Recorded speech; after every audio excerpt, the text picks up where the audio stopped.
Congressman, good morning to you. Neil, what's going on? How you doing this morning, man? I'm good. I'm going to try something different. I'm going to interview you today. Oh, really? No, I'm just kidding. Okay, I was going to say. I don't have good stuff. You're good at that. I was going to say, I could be like it would be fun, though. The world's worst guest where I just one word everything. And you probably would just break into tears mostly. We'll have to do that sometime. You come in here, we'll cut up a couple of slices of coffee, the way we like it around here. Yep, like a pie. And we'll do it that way. Hey, yesterday was the anniversary of DDay, and I really, really appreciated the things that you had tweeted out in the comments you had made in regards to people who took part in that conflict and just the country overall.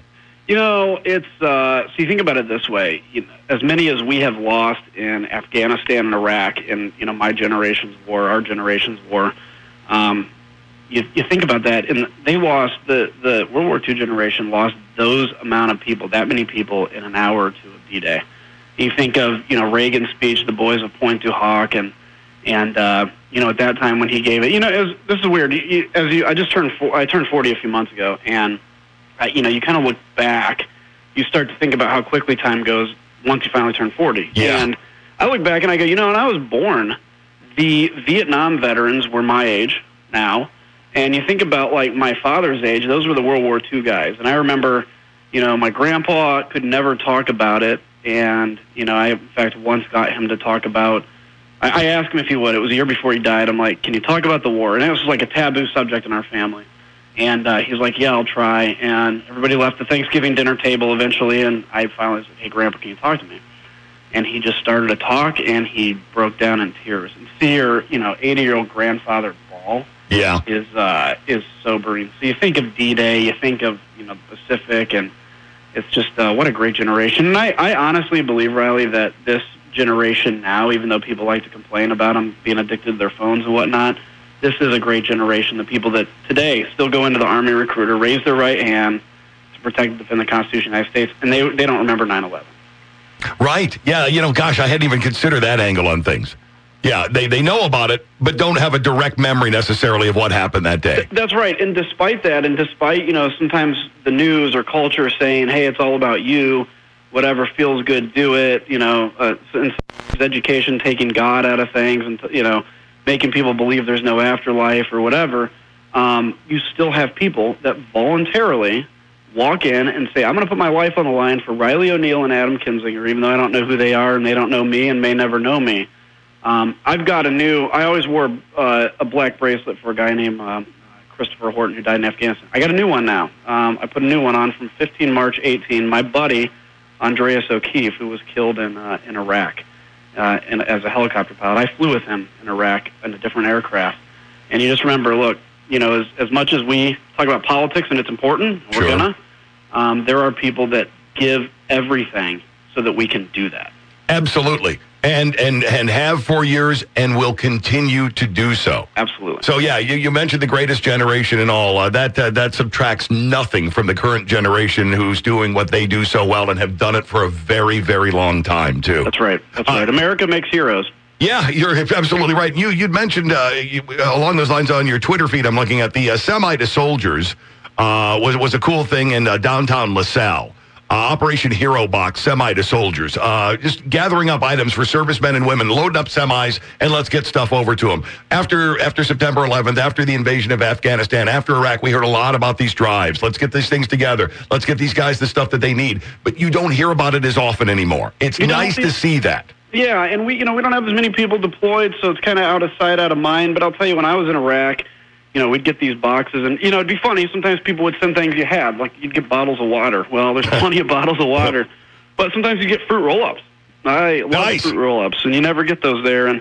But it just shows that people are caring. You get sometimes a kid that writes a letter, and it's a taste of home. And the other thing, even beyond just the stuff, it just shows America remembers. And I think back to the Vietnam generation that got spit on. Yep. That literally got pulled out of their platoon, thrown on a plane, dropped off in an airport, and said, go live your life. And that's an empty feeling. When I came off the plane in Iraq, after Iraq, I landed in Baltimore, and there's a line of 200 people that stand there all day long and applaud soldiers as we got off the plane. I was crying walking through that line. I'm getting choked up now. Oh, the videos of that are nothing short of spectacular, and you don't have to have served to get a goosebump and a tear in your eye to watch that. Yeah, absolutely. And I think the Vietnam generation for waking Americans up, treating your soldiers right. Yes, let's hope we don't make a mistake like that all over again. Shifting to domestic things, let's talk about this jobs report for a second, because you're not getting as much coverage on it as maybe you ought to. Yeah, it's pretty surprising, huh? No. No, not a bit. Look, this economy is heated, and we're talking 3% economic growth, which it would be among the top, if not the top, of kind of industrialized nations.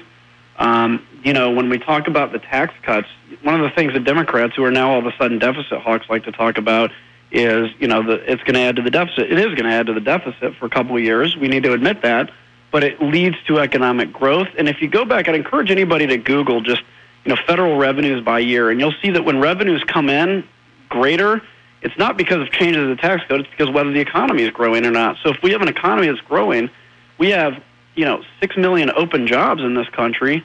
Kids are graduating college with opportunities, or high school with opportunities, and this is going to be good for the federal deficit. This is good for people, and this is an economy we need to be proud of. And the Democrats can sure try to poo-poo it all they want, but I think ultimately it's gonna reward the Republicans in November. I was going to ask you about that as we we're not it's not happening tomorrow, but we're inching ever closer to the midterms. Yeah. What your overall thought?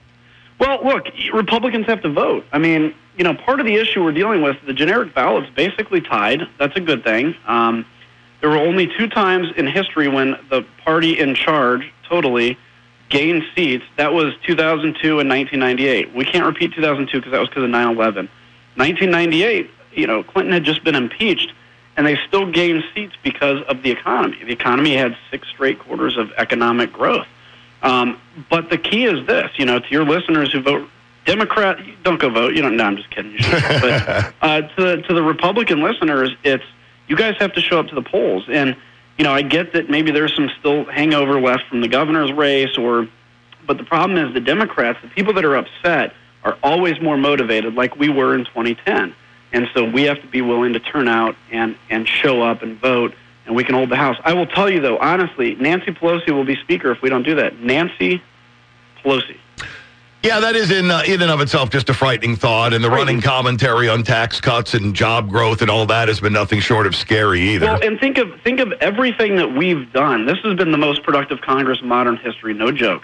Think of everything we've done, and they will attempt to reverse all of it.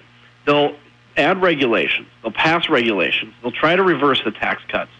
They will call in every official in the executive branch and grill them in front of committee. You think that it's bad on the news right now what they're doing to the executive branch? Wait till they call them before committees and excoriate them for everything. This is important that we hold on. It's a good thing to remember as well. And one other thought before I let you go. I know we're up against the clock. The president and some pardons that have come down recently, I have found to be very, very intriguing. Some very, very well-deserved. But the name Rod Blagojevich is being floated about. What's your take? Absolutely, utterly not. This would be one of the biggest mistakes I think the president could make if he pardons Blagojevich. He will lose Illinois Republicans who love President Trump. I hope that was just something that was floated. Look, Blagojevich is the swamp of Springfield, and we have to continue to drain the Springfield swamp as well, and the Chicago machine, and to let him off would be the wrong message. There you go. There's Congressman Adam Kinzinger. Thanks a lot for carving time out of your day for us. I appreciate it. I look forward to the next time we can get together. Anytime, brother. Take care.